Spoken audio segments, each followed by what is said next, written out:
তুমি যদি চাকরি বাকরি করো বা ব্যবসা পাতি করার পরে যদি ভিডিও বানাও তাহলে ঠিক আছে। আর যদি এমন হয় যে তুমি বেকার, এই মুহূর্তে তোমার পরিবারে হাল ধরা দরকার, বাট তুমিও ভাবতেছো আমাদের মতো ভিডিও বানায়া তুমি সফল হবা, তারপরে লক্ষ লক্ষ টাকা ইনকাম করবা, তাহলে তোমার জন্য আমার যে উপদেশটা থাকবো, তুমি ভিডিও বানানোর পাশাপাশি কিছু কাজ শিখে যাও, যেন কোনো কারণে যদি না বানাইতে পারো তোমার সমস্যা না হয়। যেমন আমি, অনেকেই জানো যে আমি হোটেলে ওয়েটার ছিলাম, তো আমি কফি টফি বানাইতে পারি, গেস্টের সার্ভিস করতে পারি। আবার আমি কিন্তু এলাকায় আসার পরে বেশ কয়েক মাস অটো চালায় শিখছি। মানে এমন না যে মোটামুটি জাস্ট চালাইতে পারো, অনেকে বাইক চালাইতে পারো, তারাও কিন্তু ইয়া করতে পারো, তোমরা অটো চালাইতে পারো, কিন্তু না প্রফেশনাল অটো, মানে লজ্জা শরম থাকবে না তোমার। কাস্টমার রাস্তা দিয়ে যাত্রী যাবে, তুলতে পারবা।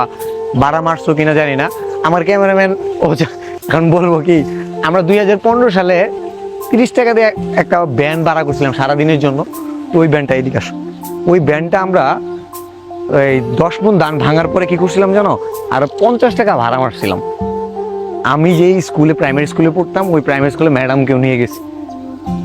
তো এই যে কিছু কিছু জিনিস, আমি বলতেছি না যে আমি অনেক কাজ পারি, মোটামুটি আমরা হচ্ছে কৃষকের সন্তান, সো আমাদের কাছে কঠিন কিছু না, গ্রামের পরিবেশে থাকতে আরো স্বাচ্ছন্দ্য বোধ করি।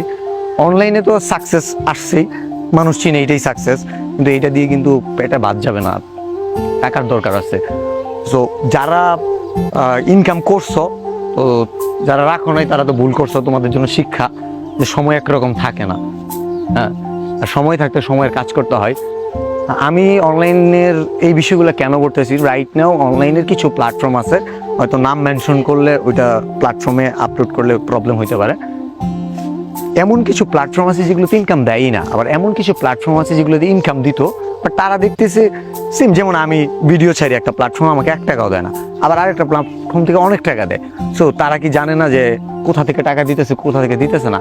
তো এখন তারা ভাবতেছে যে এত টাকা কেন দিবে, আমাকে তো না দিলেও আমি ছাড়ি আরেক জায়গায়। সো আমাকে সস্তা বানাই ফেলছে। আর এই দেখা দেখি ভিডিও হিউজ পরিমাণ কন্টেন্ট ক্রিয়েটর হয়ে গেছে, মানে সকালে বিকালে কন্টেন্ট ক্রিয়েটর মিনিটে মিনিটে হইতেছে। যে কারণে হয়েছে কি, মার্কেটে যখন অনেক কাস্টমার, যেমন ধরো আমি কলা বিক্রি করি, এখন আমি বাজারে একাই বিক্রি করতেছি, আমি 20 টাকা হালি কলা 40 টাকাও বেচতে পারবো, এরকম হয়। চাহিদা বেশি থাকে, যোগান কম থাকে, কিন্তু আমার মতো এরকম শত শত জনে বেচে, কেউ আরো ভালো বেচে, তাহলে তখন তো আমার মার্কেট ওই ভ্যালুটা পাবো না। যে বাংলাদেশে যেমন হয়েছে, গার্মেন্টসে যে বেতনটা দেয়, ডলার কিন্তু দেশের বাইরে থেকে আসে, কিন্তু অনেক মানুষ গার্মেন্টসে কাজ করে, দেখতেছি লোক পাবেই, সমস্যা নাই, এই জন্য তাদের কিন্তু ওই ভ্যালুটা দেওয়া হয় না। কিন্তু ওইখানে যদি মানুষের ট্রাফিকটা কম থাকতো, মানুষের চাপটা কম থাকতো, কিছু হইলে ঠিক আছে আমরা গার্মেন্টসে যাবো, পাইলিং করবো, এটা করবো, সেটা করবো, অটো চালাবো, ওইটা করবো, কাজ শিখে রাখা ভালো, এটা নিজের সারভাইভের করার জন্য।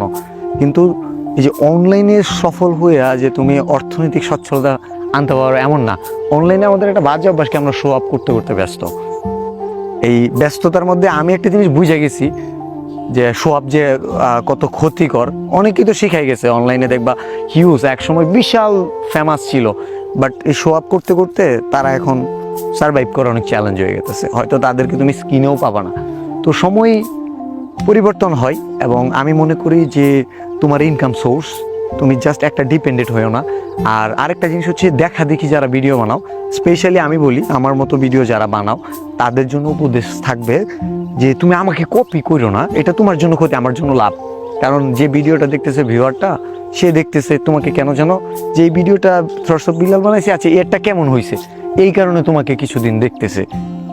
অনলাইনে জনপ্রিয়তা আমার নিজেরটা আমি রাখতে পারবো না, আর তুমি যদি আমাকে কপি করো, তোমারটা কিভাবে থাকবে, তোমারটা আরও থাকবে না। সো নিজে কিছু করো।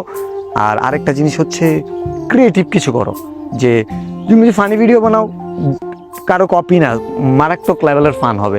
আর তুমি যদি আমার মতো ভিডিও বানাও, আমার চেয়ে ভালো বলার চেষ্টা করো, অথবা আমি যেই টাইপের কন্টেন্ট নিয়ে এখনো কথা বলি না, যেই টপিকসগুলো, ওই টপিকসগুলো নিয়ে বলো। যেমন আমি বউ শাশুড়ি নিয়ে কথা বলে, এখন তুমি যদি সেটাই বলো, শুনবে তোমার। এটা হচ্ছে কি, একটা ট্রেন্ড তুমি ফলো করতেছো, বা একটা সিস্টেম, মানুষ তোমাকে দেখতেছে, এতে কিন্তু তোমার প্রতি তাদের ওই গ্রহণযোগ্যতাটা আসবে না। সো কন্টেন্ট ক্রিয়েটরের পাশাপাশি আমার মেইন কথা হচ্ছে, এই ভিডিও বানানোর পাশাপাশি তুমি কাজ শিখো। সেটা তুমি ধান খেতে কাজ করা শিখো, মাঠে কাজ করা শিখো, রিক্সা চালানো শিখো, গার্মেন্টসে কাজ করা শিখো, হোটেলে ওয়েটার হও, ডাজন্ট ম্যাটার, বাট তোমার কিছু একটা শিখতে হবে। এবং ওই যে বেকার থাকা অবস্থায় আমি মনে কোনো কন্টেন্ট ক্রিয়েশন জার্নিটা ঠিক নাই। কারণ এটা পরিবারের একটা বোঝা। তুমি একটা ডিভাইস কিংবা ফ্যামিলির কাছ থেকে অনেকগুলো টাকা নিবা। আমরা তো জানি আমরা কোন দেশে বাস করি, কোন অঞ্চলের মানুষজনের অর্থনৈতিক অবস্থা কেমন। সো এইভাবে সাকসেস না খুঁজিয়া সাকসেসের জন্য চেষ্টা করো ডিফারেন্ট ওয়ে থেকে। সবাইকে দিয়ে সব কিছু হবে না, আর সবার জন্য সব কিছু না।